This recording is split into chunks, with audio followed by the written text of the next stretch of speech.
നമസ്കാരം സാറേ. നമസ്കാരം ഉന്നയിച്ചേ. അപ്പോൾ നമ്മൾ ഇനി അടുത്ത ഒരു ടോപ്പിക്ക് ഇന്ന് ചെയ്യാൻ പോകുന്നത് എന്താണെന്ന് വെച്ച് കഴിഞ്ഞാൽ നമുക്കിനി മഴക്കാല മുന്നൊരുക്കങ്ങളെ പറ്റി നമ്മൾ ചെയ്തു. അപ്പോൾ നമ്മളെങ്ങനെ സ്പ്രേ കൊടുക്കണം, ഫംഗിസൈഡുകളെ പറ്റിയും ഒക്കെ നമ്മളൊരു ധാരണ കർഷകർക്ക് വേണ്ടി ഷെയർ ചെയ്തു. ഇനി നമുക്ക് സോയിൽ ആപ്ലിക്കേഷനിൽ വരുമ്പോൾ pH കറക്റ്റാക്കാനായിട്ട് ചില ആൾക്കാർ കാൽസ്യം നൈട്രേറ്റ് വാങ്ങി ഉപയോഗിക്കുന്നുണ്ട്. 2 കുമ്മായം സൾഫറിൻ്റെ ആപ്ലിക്കേഷൻ തൂളിക്കെടുക്കുകയോ ഡ്രിഞ്ച് ചെയ്യുകയോ ചെയ്യാറുണ്ട് അഡ്വാൻസായിട്ട്. മൂന്നാമത്തതാണ് ഡോളമേറ്റ്. അപ്പോൾ ഈ മൂന്നും കമ്പാരിറ്റീവ്ലി നമ്മുടെ കർഷകർക്കിടയിൽ ഏറ്റവും പോപ്പുലറായിട്ടുള്ള കാര്യങ്ങളാണ്. അപ്പോൾ ഇതിനെ മൂന്നും കമ്പയർ ചെയ്യുമ്പം ഏറ്റവും ബെറ്റർ ഏതാണ്, ഏറ്റവും കൂടുതൽ റിസൾട്ട് കിട്ടുന്നതാണ്. അപ്പോൾ അതിന് ഇന്ന ഏരിയകൾ തിരിച്ച് അതിനെ മനസ്സിലാക്കേണ്ടതുണ്ടോ, അതിനെപ്പറ്റിയുള്ള കാര്യങ്ങളാണ് നമുക്കിന്ന് ഡിസ്കസ് ചെയ്യേണ്ടത്.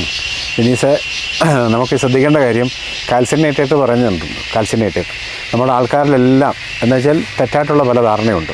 പല ആളുകളും കാൽസ്യം നൈട്രേറ്റ് ചെയ്യുമ്പോൾ അവരുടെ വിചാരം അത് pH മെയിൻറ്റെയിൻ ചെയ്യുന്നു. കാൽസ്യം നൈട്രേറ്റിൻ്റെ pH ഒരു 5-5.5ഒക്കെയാണ്.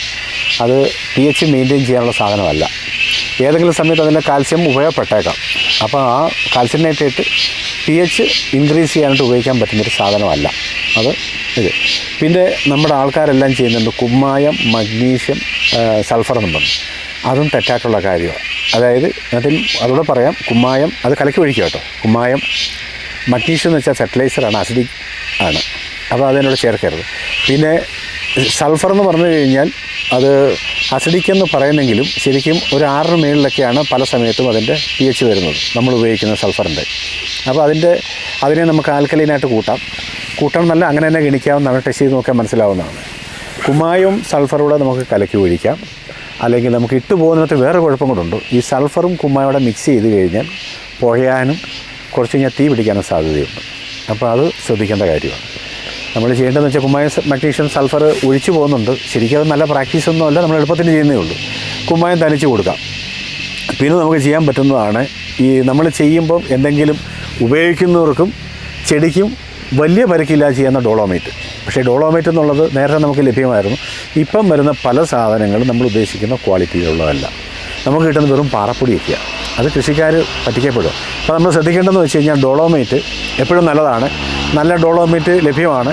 ഇപ്പോൾ ശരിക്കും പറഞ്ഞാൽ ഡോളോമേറ്റ് നല്ലത് ലഭ്യമായിട്ടുള്ള ആന്ധ്രയിൽ നിന്നോ രാജസ്ഥാനിൽ നിന്നൊക്കെ ഉള്ളതാണ്. പിന്നെ അല്ലേ ഒമാനിൽ നിന്നുള്ളതാണ്, പുറത്തുനിന്ന് വരും. അത് നമുക്ക് ഒമാനിൽ നിന്നുള്ളത് ഇപ്പോൾ നമുക്ക് വിട്ടേക്കാം. പിന്നെ രാജസ്ഥാനിൽ നിന്നുള്ള ഡോളോമേറ്റുകൾ പല ആൾക്കാരും ചെയ്യുന്നുണ്ട്. ഡോളോമേറ്റ് ചെയ്യുമ്പോൾ നമ്മളൊരു കാര്യം ശ്രദ്ധിക്കാറുണ്ട്. ഡോളോമേറ്റ് എന്ന് പറഞ്ഞു കഴിഞ്ഞാൽ നമ്മളിപ്പോൾ കുമ്മായവും മഗ്നീഷ്യവും ഒക്കെ ചെയ്യുന്നത് ഡോളോമേറ്റിനകത്ത് കാൽസ്യവും മഗ്നീഷ്യവും പ്രധാനമായിട്ടുണ്ട്. ഇതിനെ ബേസ് ചെയ്ത് മലയാളികൾ കഥമനയെ മിടുക്കന്മാരല്ലേ. അപ്പോൾ അങ്ങനെ നമ്മളുണ്ടാക്കിയൊരു കൂട്ടാണ്. അപ്പം നമുക്ക് ഡോളോമേറ്റ് ചെയ്യാം. അപ്പം നമുക്ക് വലിയ പരിക്കില്ല.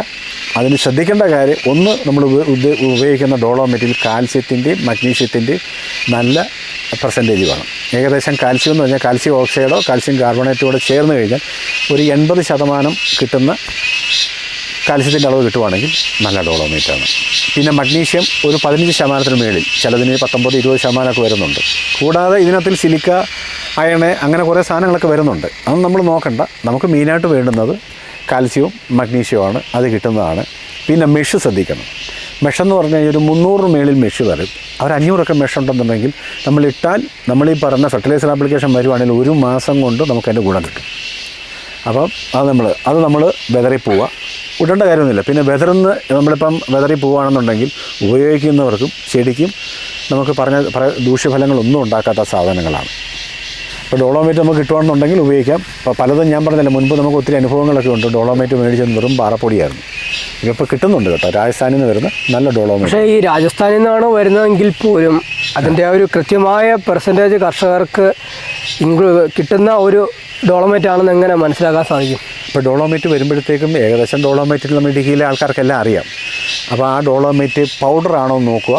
ഒരു മെഷ് നമ്മൾ പൗഡർ ഉണ്ടല്ലോ, നമുക്ക് മുഖത്തിടുന്ന ടാൽക്കം പൗഡറിൻ്റെ ആ പൊടി പോലെ ഇരിക്കുവാണെങ്കിൽ നല്ല മെഷാണ്, നമുക്ക് ഉപയോഗിക്കാവുന്ന, പെട്ടെന്ന് കിട്ടുന്നത്. പിന്നെ നമ്മൾ വാങ്ങുന്നത് നമ്മൾ ചോദിക്കുക, ഇതിൻ്റെ ടെസ്റ്റ് റിസൾട്ട് പോലും ചോദിക്കുക. അതിനകത്തിൽ കാൽസ്യം ഓക്സൈഡും കാൽസ്യം കാർബണേറ്റും ചേർന്ന് രണ്ടായിട്ടാണ് ടെസ്റ്റ് ചെയ്യുമ്പോൾ വരുന്നത്. രണ്ടും ചേർന്ന് ഏകദേശം ഒരു 80%, 80% വരും. പിന്നെ മഗ്നീഷ്യം അത് കിട്ടും. ഈ മഗ്നീഷ്യത്തിൻ്റെ അളവെന്ന് പറഞ്ഞാൽ ഇത് നമുക്ക് ഇതിനുള്ള pH മെയിൻറ്റെയിൻ ചെയ്യാൻ വേണ്ടി മഗ്നീഷ്യത്തിൻ്റെ അളവ് ശരി, ഇത് ആൽക്കലൈൻ നേച്ചറും കേട്ടോ. മഗ്നീഷ്യത്തിൻ്റെ അളവ് ഏകദേശം ഒരു 15%, 20% വരെയൊക്കെ വരാം. ചെറിയ വ്യത്യാസങ്ങൾ അങ്ങോട്ടും ഇങ്ങോട്ടും വരാം.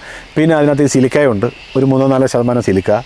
പൊട്ടാസ്യം അതൊക്കെ വളരെ കുറഞ്ഞ. അപ്പോൾ അത് നമ്മുടെ ഉദ്ദേശം നമ്മുടെ pH മെയിൻറ്റെയിൻ ചെയ്യുക. ഇതെല്ലാം ആൽക്കലൈൻ നേച്ചറായിരിക്കും. ഇത് നമ്മൾ ചെയ്ത് കൊടുത്താൽ നല്ലതായിരിക്കും. ഇതിന് നമ്മുടെ മണ്ണിൻ്റെ pHൻ്റെ ടെസ്റ്റ് റിസൾട്ട് അനുസരിച്ചിട്ട് 1 കിലോ കൊടുക്കേണ്ടി വരും. പിന്നെ അതെല്ലാം നല്ല രീതിയിൽ pH ഇൻക്രീസ് ആയിട്ട് നിൽക്കുന്ന മണ്ണാണെങ്കിൽ 1/2 കിലോയും ചെയ്യുക. പിന്നെ നമ്മൾ കൂടുതൽ 1 കിലോ കൊടുത്തെന്നും പറഞ്ഞ് നമുക്ക് ദോഷങ്ങൾ ഉണ്ടാക്കുന്ന സാധനങ്ങളല്ല. ഈ പൂർണ്ണമായും ടെസ്റ്റ് റിസൾട്ടോട് കൂടിയ ഈ ഡോളമൈറ്റ് എവിടെ ലഭ്യമാണോ ഇപ്പോൾ നമ്മുടെ കേരളത്തിൽ? കേരളത്തിൽ ലഭ്യമായിട്ടുണ്ട്. ഒരുപാട് പേര് ഇറക്കുന്നുണ്ടല്ലേ? ഉണ്ട്. അപ്പോൾ തീർച്ചയായിട്ടും ടെസ്റ്റ് നമ്മൾ എടുക്കുമ്പോൾ നല്ല സാധനം തന്നെ എടുക്കുക. പിന്നെ ആർക്കെങ്കിലും എന്തെങ്കിലും സംശയം ഉണ്ടെങ്കിൽ നമ്മളോട് അവരെ ബന്ധപ്പെടുത്തി കൊടുക്കാവുന്നതാണ്. ബന്ധപ്പെടുത്താല്ലേ? അവരുമായിട്ട് കോൺടാക്ട് ചെയ്ത് കൊടുക്കുവാണ്. പിന്നെ അവർ ഡീൽ ചെയ്ത് കൊള്ളുക. നമുക്ക് സാധനം ഒന്നും ഇറക്കി കൊടുക്കാനൊന്നും പറ്റത്തില്ല. അവരെ കോൺടാക്ട് ചെയ്ത് കൊടുക്കുക, അല്ല അവരെ കണക്ട് ചെയ്ത്. പക്ഷേ അന്നേരം ഒരു പ്രശ്നം എന്ന് വെച്ച് കഴിഞ്ഞാൽ ഡീലർമാർക്ക് കൊടുക്കുമ്പോഴത്തേക്ക് ഒരു ബൾക്ക് ഓർഡർ ആയിട്ടായിരിക്കും അവർ എടുക്കാൻ ചാൻസ്. അല്ല, ഈ സാധനങ്ങളൊക്കെ ഇപ്പം വളങ്ങളാണെങ്കിൽ ഈ സാധനങ്ങൾ എന്നൊക്കെ പറഞ്ഞാൽ 1 ചാക്ക 2 ചാക്കെന്നും പറഞ്ഞ് ഡീലർമാർക്കും സപ്ലൈ ചെയ്യാൻ ബുദ്ധിമുട്ട് വരും. അല്ല പിന്നെ അങ്ങോട്ട് മേടിക്കേണ്ടി വരും. ഞാൻ കണ്ടിരിക്കുന്ന കുറച്ച് പേരെന്ന് പറഞ്ഞാൽ ഈ ഓർഡർ കൊടുത്തിട്ടുണ്ടെങ്കിൽ ഒരു വലിയ നാഷണൽ പെർമിറ്റ് ലോറിക്ക് ഏത് ഏരിയയിലാണോ അവിടെ ഒരു കർഷകരൊക്കെ ഒന്നിച്ചാണോ ഓർഡർ ചെയ്യുന്നതെങ്കിൽ ആ ബൾക്കായിട്ട് നമ്മൾ കമ്പനി വിലയ്ക്ക് കൊടുക്കൂലേ? കടയിൽ ചെന്നിട്ട് നമ്മളിപ്പോൾ ഒരു കടയിൽ ചെന്നിട്ട് പറയുക, അപ്പോൾ നമ്മളൊരു 10 കിലോമീറ്റർ ദൂരമുണ്ട്, 1 ചാക്ക് വളം വേണമെന്ന് പറഞ്ഞു കഴിഞ്ഞാൽ ചിലപ്പം നമ്മൾ അങ്ങോട്ട് പോയി എടുക്കണം.